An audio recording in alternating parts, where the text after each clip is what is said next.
How did a musical style very much of our real-world Earth get to Waterdeep? Forcing their way behind the wheel, they floored it through the gate back into the realms.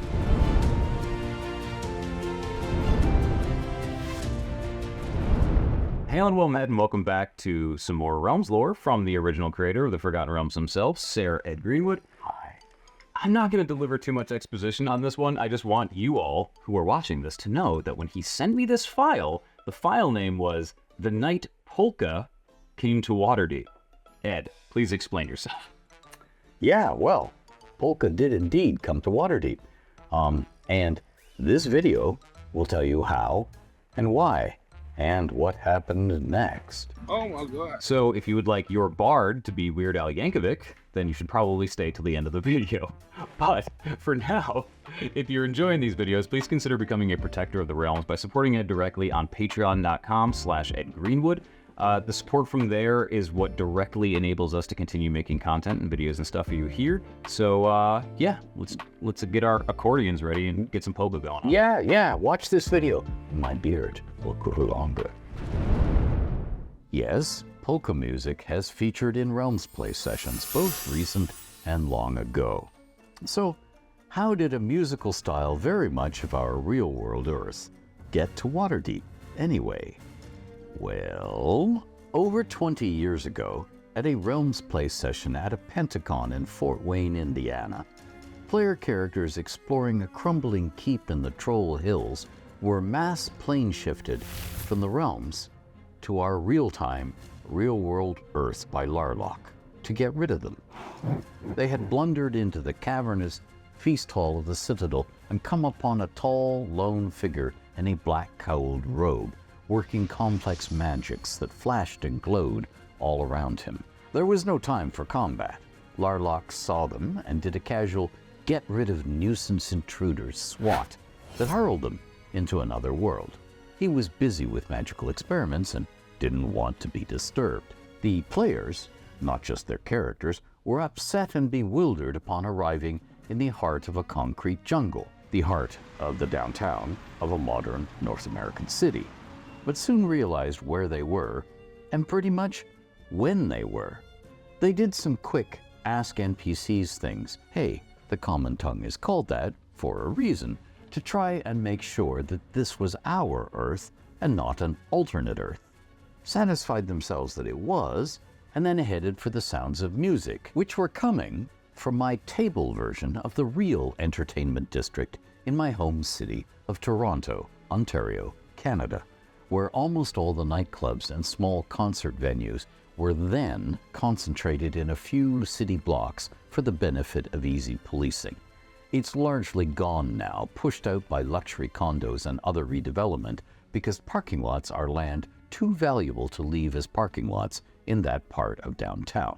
The players headed for the music for good tactical reasons. They figured there'd be people and transport, and they could mingle for a bit and try to figure out what to do. Luckily for them, Zentrim drug runners, knowing some of the old gates that are part of the reason real-world sages call Toril the Forgotten Realms, see our real-world Earth as both a great market and a great source of stuff they could resell in the realms for handsome profits indeed. These particular Zentrim, led by an ambitious wizard who wanted to impress Manchun, had commandeered an open-air sidewalk beer garden as a meeting spot for a bulk drugs-for-money swap with locals. And at the moment it started, got jumped by a red wizard who'd found his own way to real-world Toronto, had espied the Zents and been spying on them. The resulting spell fight erupted just as the player characters got there,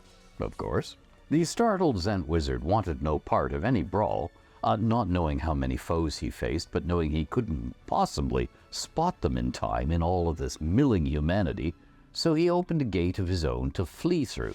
The player characters saw that expanding golden wall open and pounced on a hippie flower power decorated Volkswagen microbus that had skidded to a stop to avoid running over people fleeing the spell duel in all directions. Forcing their way behind the wheel, they floored it through the gate back into the realms, running over and fatally wounding the Zentrim wizard in the process. So, unintentionally handing Toronto over to the Red Wizard. Don't worry, Laro ran into him a week later on the way to my house and sent him on a surprise one-way tour of a particular layer of the abyss.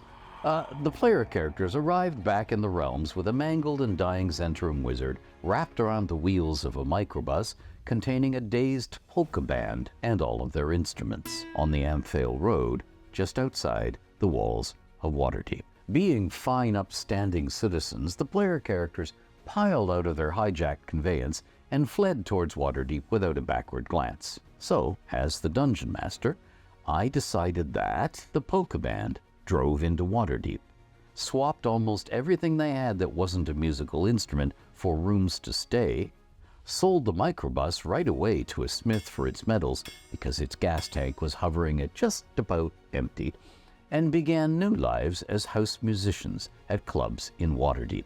My wife was scornful. Polka? You could have had jazz musicians. Well, perhaps so, but the laughter around the table at Pentacon was worth it. Heck, why not prog rock and heavy metal while we were at it? Think of the bardic colleges we could have spawned. Well, as it was, I got quite a bit of mileage out of some crusty old Waterdavian nobles hating this new oompa music and sending hired thugs and ruffians to beat up the musicians and trash their instruments, which only mobilized the young flash trendsetters to embrace the polka sound because the older generations were against it. A situation muddled by some other old Waterdavian nobles falling in love with the polka and sponsoring particular musicians to play in their villas at feasts and revels, which in turn meant opportunistic thieves started impersonating polka musicians to try to gain access to all the food and portable finery. Guilds started taking interest in having polka tunes as part of their guild pomp, and that was high time to let the home realms players take over and run in whatever directions they wanted to with the resulting medley. Mostly having classic and choral music backgrounds and embracing the then brand new punk sound, they wanted nothing to do with polka. But by then, some of the Watchful Order of Mages and Protectors, Waterdeep's Wizard Guild for those of you still struggling to keep score, had gotten it into their heads that polka music had something to do with gates that linked Toril with other planes and other alternate worlds. So more new fun flared as polka musicians were hired, or kidnapped and magically coerced, to play music here, there, and everywhere someone wanted a gate to appear, as spells were worked around them to make such gates real, which in turn meant that Zentrum and others who had their own reasons for trying to catch particular mages, or any wizard at all, off on their own so they could attack them, did so. And polka musicians fled for their lives on many an occasion with magic twisting their worldviews around them. Just one more moment of the magical mayhem of Dungeons and Dragons. And it all started the night polka came to Waterdeep. And what it was football. Just gotta get limber. Just gotta shake the bubbles out. Okay, yeah, let's do the polka stuff. Because I'm very curious to hear all about the night polka came to Waterdeep. Right. I gotta say. You have no idea how many doors you just opened up? Yeah. For bardic players? Yep. You see what I mean? It's not quite an Ed time story, There but you go. it's a That's good, actually. A kenku that tries to copy other bards' songs, Yeah. but like they mess it up every once in a while, so they change the lyrics and it turns into a parody band. Yeah. Yeah. We're almost. Wow. Get it out of you, man. I'm remembering all that. Shed the poison. Wow. I got a spare lung sitting right No. Okay. All right. Of the real. Wait.